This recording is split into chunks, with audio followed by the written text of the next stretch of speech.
We all go a little mad sometimes. Haven't you? Welcome to Watch Mojo, and today we're counting down our picks for the top 10 movie characters who were crazy all along. I like to dissect girls. Did you know I'm utterly insane? For this list, we'll be looking at characters in movies whose skewed perception of reality completely misled the audience. Here's a great big ol' spoiler alert, because we're about to reveal the endings of a lot of movies. Did your favourite unhinged character make the list? Sound off in the comments below. Number 10, David Callaway / Charlie, Hide and Seek. What starts out as a supernatural thriller soon takes a heart-wrenchingly sad twist when widower David Callaway realises that the imaginary friend his daughter swears is responsible for committing a murder is a very real man. What is going on? Charlie. Who is Charlie? Where is he? Just please help me understand what's happening here. I can't. Is David's young daughter committing murders, or is there a supernatural presence in their lives? Actually, the answer is much sadder. Charlie is really the alternate personality of David himself. I never should have brought her up here. It was a mistake. I mean, Emily's not the person who's not well. It's me. You said it. Trauma causes pain, and you were right. Suffering from dissociative identity disorder, David murdered his wife, which led to his psyche creating a separate, more violent personality for him to act out with violence. It turns the entire mystery of the movie on its head and sets the stage for a heartbreaking climax. There you are.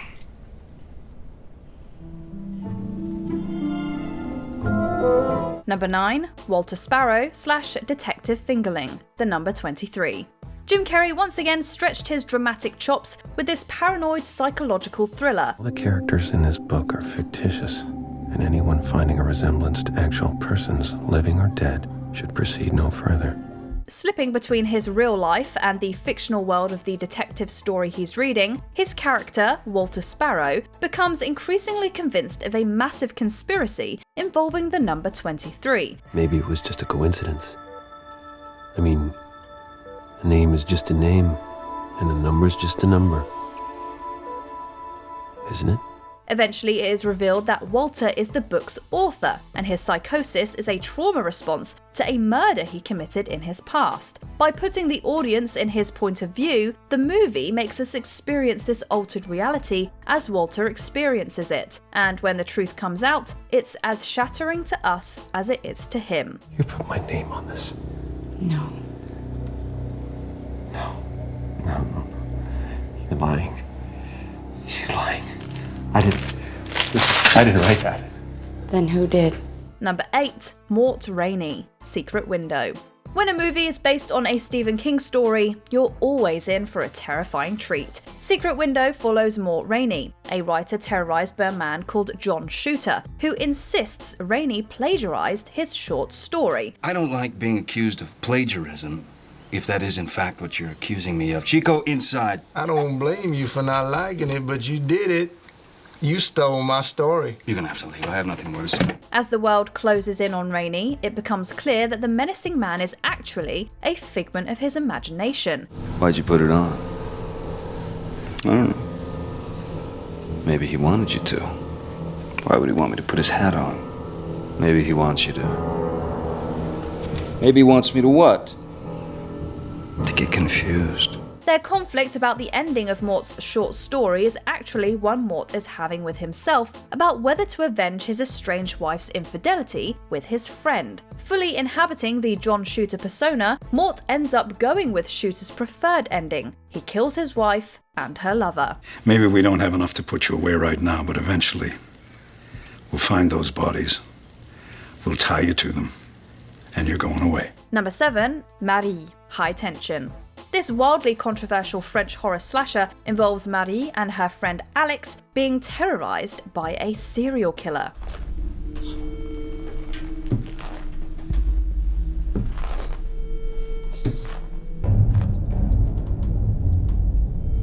What starts out as a gory and sadistic experiment in suspense turns completely on its head when the cops watch CCTV footage of one of the killings and see that our POV character is the culprit.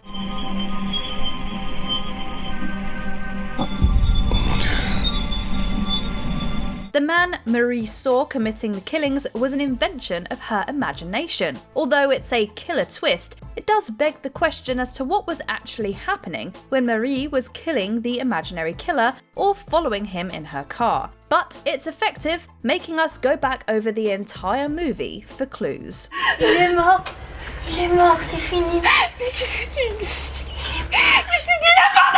Number 6. Francis, the Cabinet of Dr. Caligari.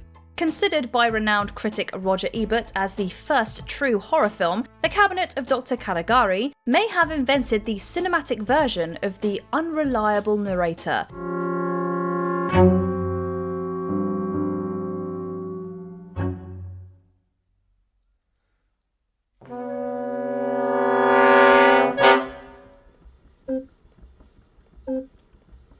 The entire movie is told through the point of view of a man named Francis, whose story about a homicidal sleepwalker and his carny handler is later revealed to be a figment of his imagination.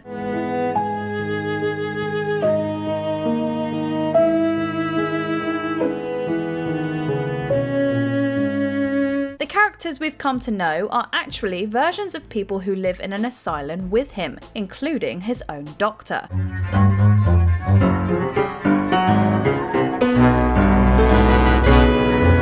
Whether the story is true or not is up to interpretation, but the movie's German expressionist design already does so much to disorient the audience that it's hard to tell for sure. Number 5. Edward Teddy Daniels / Andrew Ladis, Shutter Island. Leonardo DiCaprio and director Martin Scorsese stepped away from the crime genre to make this Dennis Lehane adaptation. DiCaprio plays Detective Teddy Daniels, who arrives at a secluded mental health facility to investigate a patient's disappearance. So this female prisoner, Patient. patient, one Rachel Solando, escaped sometime in the last 24 hours. Last night, between 10 and midnight. She considered dangerous? You could say that. But all is not as it seems. Turns out that Teddy is really a patient himself. The events of the story are revealed to be fake. Every bit of intrigue and paranoia has been an elaborate ruse put on by the medical staff to cure him of his delusions. You've created a story in which you're not a murderer, you're a hero, still a US Marshal, only here at Ashcliffe because of a case, and you've uncovered a conspiracy so that anything we tell you about who you are, what you've done, you can dismiss as lies, Andrew. As shocked as we were, it's pretty needless to say, Teddy is devastated by this revelation. Unable to cope with his guilt, Andrew reverts to his Teddy persona, and it is implied that he will be lobotomized. Number 4. Leonard Shelby, Memento. In this acclaimed Christopher Nolan thriller, Guy Pearce is Leonard Shelby, a man suffering from amnesia. Lenny! It's Leonard. Like I told you before. Did you? I must have forgot. I guess I've already told you about my condition. Oh, well, only every time I see you. The plot unfurls itself in reverse, with Leonard having to piece together the events that led up to him murdering the man responsible for his own wife's murder. Don't believe his lies. He is the one. Kill him. I finally found him. How long have I been looking? But as always, there's more to this than meets the eye. Leonard has avenged his wife's attack before. He's actually being manipulated by a cop into murdering several men under the delusion that they attacked his wife. He's not the right guy. He was to you. Come on, you got your revenge. Enjoy it while you still remember. What difference does it make whether he was your guy or not? It makes all the difference. Why? You're never gonna know. Yes, I will. No, you won't. I will. Somehow. You won't remember! Although Leonard appears determined to break the cycle at the end, the movie leaves this ambiguous. Number 3. Patrick Bateman, American Psycho. Where most characters on this list have tried to forget all the violence they've done, Wall Street investment banker Patrick Bateman spends the runtime of American Psycho reveling in his own evil. He said, when I see a pretty girl walking down the street, I think two things. One part of me wants to take her out and talk to her, be real nice and sweet and treat her right. And what the other part of him think? What her head would look like on a stick. Convinced he is a serial killer who dispatched several innocent victims, the cold-blooded Bateman is stunned when it's revealed that the colleague he killed is alive and well. Why isn't it possible? It's just not. Why not, you stupid bastard? Because I had dinner with Paul Allen twice in London.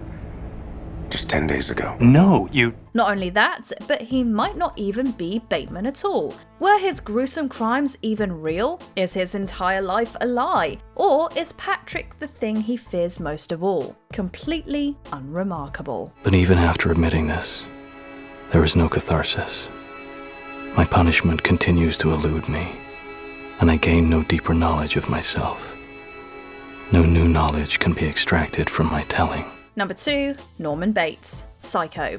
It's debatable whether or not you could call Norman Bates the main character of Psycho. Well, if you want anything, just tap on the wall. I'll be in the office. Thank you, Mr. Bates. Norman Bates. But after Marion Crane is killed off in the shower, the viewer spends most of the second half empathizing with him. He is, after all, a sad and lonely guy cleaning up after his sick and abusive old mum's murders. Or at least that's what we're supposed to think. The climax reveals that sweet, sensitive Norman is our killer.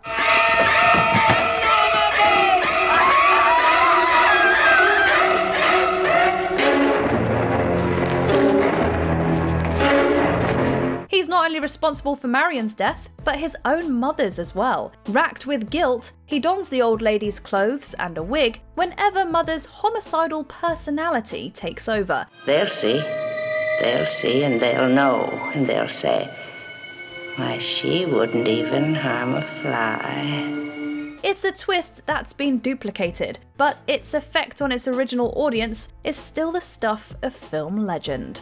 Before we continue, be sure to subscribe to our channel and ring the bell to get notified about our latest videos. You have the option to be notified for occasional videos or all of them.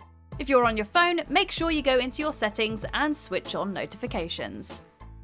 Number 1, narrator / Tyler Durden, Fight Club.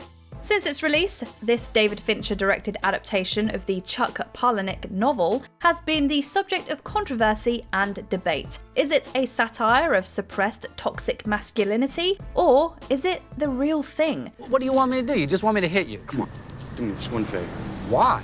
Why? I don't know why. I don't know. Never been in a fight. One thing that can't be denied though is the mind-blowing revelation in the movie's last act. Our narrator, played by Edward Norton, finally comes to his senses and tries to stop Tyler Durden's emerging terrorist cell, Project Mayhem. I'm not Tyler Durden! You told us you'd say that too. All right, I am Tyler Durden. Listen to me. I'm giving you a direct order. We are aborting this mission right now. You said you would definitely say that. In the process, the narrator realizes Durden, played by Brad Pitt, is actually his alter ego. He is the one responsible for Fight Club and all its misogynistic rhetoric. You met me at a very strange time in my life. Did you enjoy this video? Check out these other clips from WatchMojo and be sure to subscribe and ring the bell to be notified about our latest videos.